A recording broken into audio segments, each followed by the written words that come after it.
ये है बुटाटी धाम।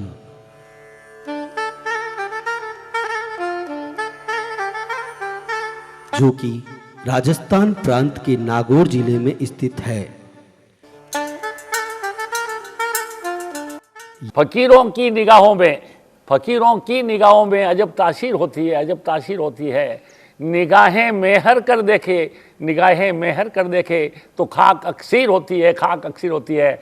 ऐसा देखा जाता है कि गोदी में उठाकर पैरालिसिस लकवा रोगियों को लाया जाता है और वो यहाँ 7 दिन 7 फेरी दे करके और चल करके अपने घर पे जाता है। ये यहाँ पर जो धूणा है उसकी राख बबूती वो भी शरीर पे लगाने से वो औषधि बन जाती है। तो ये प्रभाव है यहाँ की धरती का। यहाँ भगवान चतुरदास जी महाराज की पूजा की जाती है। यहाँ लकवे ग्रस्त रोगी आ तो जाते हैं किसी और के सहारे से और जाते हैं अपने पैरों से। तेरे दरबार की दाता निराली शान है देखी कि रहमत तेरी गलियों के चक्कर काटते देखी। फैलाया जिसने भी कर दाता तेरे दरबार के आगे तुझे देते नहीं देखा मगर झोली भरी देखी है। जो रोगी और उनके साथ में उनके पारिवारिक जन आते हैं वो वापस खुशियाँ लेकर जाते हैं, उनका जीवन खुशहाल हो जाता है। देश और विदेश से अनेकों लकवाग्रस्त रोगी दर्शनार्थ आते हैं। इसी को चलते हिंदू धर्मशाला की कमेटी मेड़ता सिटी वालों ने एक सार्वजनिक हिंदू धर्मशाला का निर्माण करवाया है। मेड़ता में पिछले 70 साल से सार्वजनिक हिंदू धर्मशाला ट्रस्ट संचालित है और वो 70 साल से यात्रियों की मेड़ता में जो यात्री आते हैं उनकी सेवा कर रहा है। ट्रस्टियों की मीटिंग हुई और उसमें ये निर्णय लिया गया कि बुटाटी धाम पास में ही स्थित है, हमें वहाँ पर एक धर्मशाला का निर्माण करना चाहिए। इस निर्णय के साथ ही 5 बीघा ज़मीन क्रय की गई। 5 बीघा ज़मीन में बाउंड्री बनाई गई और उसके बाद में ये निर्णय किया गया कि इसमें 25 कमरों की धर्मशाला बनाई जाए।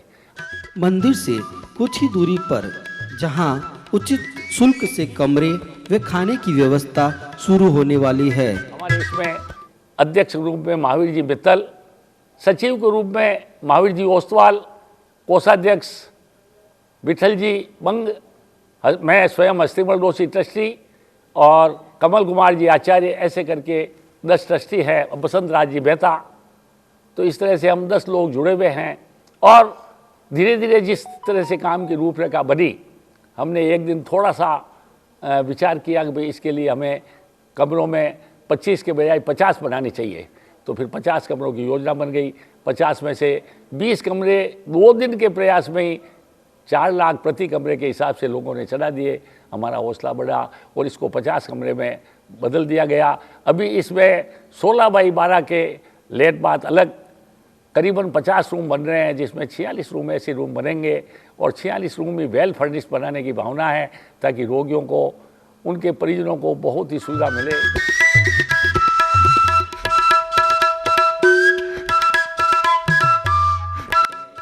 यहाँ पर एक फिजियोथेरेपी हॉस्पिटल का भी निर्माण किया जाएगा। एक अंडरग्राउंड बेसमेंट का भी निर्माण किया गया है और साथ में भोजनशाला का भी निर्माण, विशाल भोजनशाला, रसोई घर, स्टोर रूम, उसका भी निर्माण किया है। पानी के स्टोरेज की बहुत बड़ी व्यवस्था की गई है। इसी तरह से एक प्याऊ का निर्माण भी किया जाएगा जो आने वाले सभी के लिए और राह चलते वाले यात्रियों के लिए भी वो सेवा प्रदान करेगा। और इसी क्रम में एक सार्वजनिक सुलभ कॉम्प्लेक्स की भी बाहर स्थापना की जाएगी ताकि हर परिजनों के, रोगी के साथ जो परिजन आते हैं या रोगी आते हैं उनको भी एक सुविधा मिल सके। इस तरह से यह निर्माण कार्य बहुत ही द्रुत गति से हो रहा है। आपका सहयोग सभी यात्रियों में महत्वपूर्ण भूमिका निभा सकता है और हम आशा करते हैं कि अगले 3 से 6 महीने के बीच में इसको स्टार्ट कर दिया जाएगा। तो हमारी ये भावना बनी है। हालांकि भोजनशाला के 21 लाख रुपए एक ने दे दिए, बाहर एलिवेशन का 11 लाख रुपए एक ने दे दिए। इसी तरह से लिफ्ट के लिए भी लोग दानदाता आ रहे हैं, लेकिन ट्रस्ट दे दिया, लिफ्ट की भी घोषणा कर दी गई है। तो कुल मिलाकर वापस मीटिंग हुई तो उसमें कहा कि भाई इसमें हर व्यक्ति का हमें सहयोग लेना है। तो ये योजना बनाई गई, कम से कम 11,000, मिनिमम 11,000, ऊपर में तो 21,000, 51,000, जो भी जिसकी भावना हो, जो 11,000 देगा तो उसका शिलापट पर नाम लिखा जाएगा।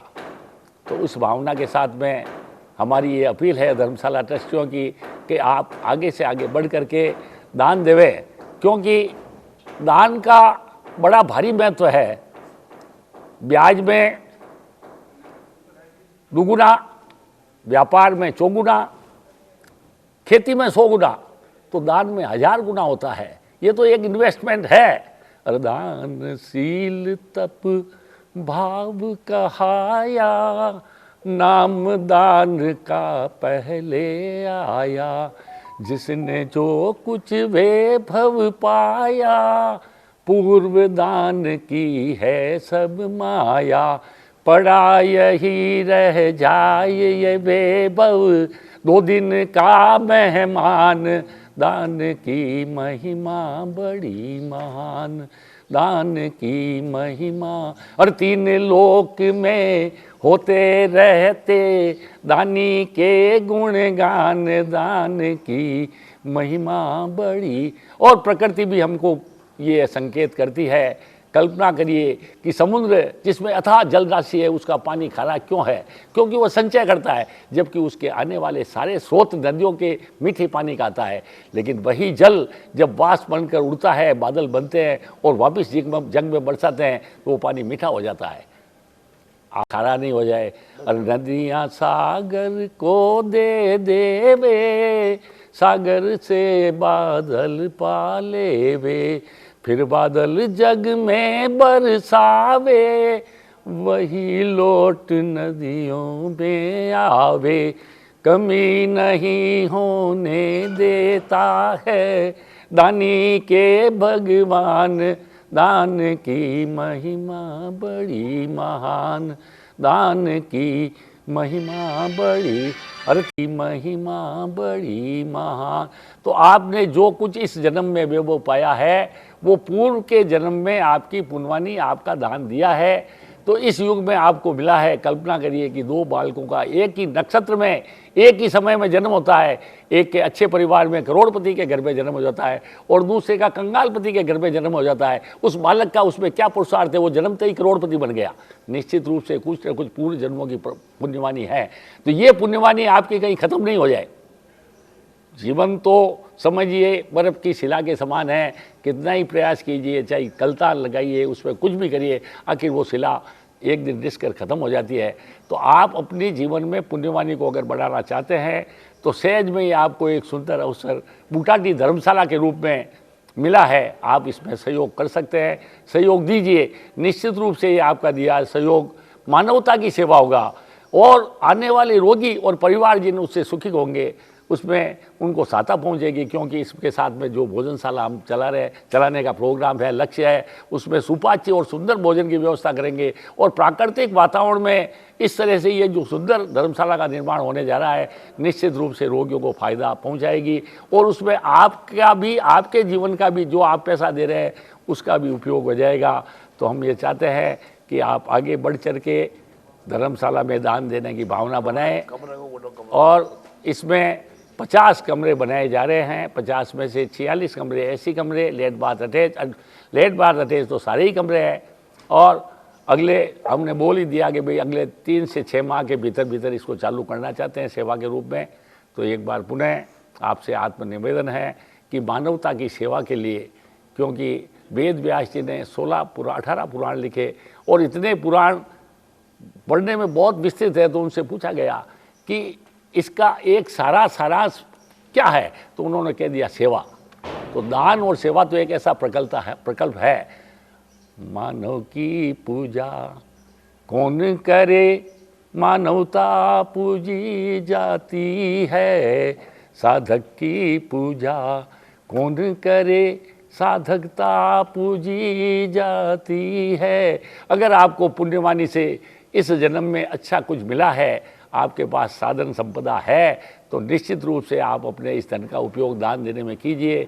कि क्योंकि दान दिया हुआ कभी भी दूर जाने वाला नहीं है आपसे अलग।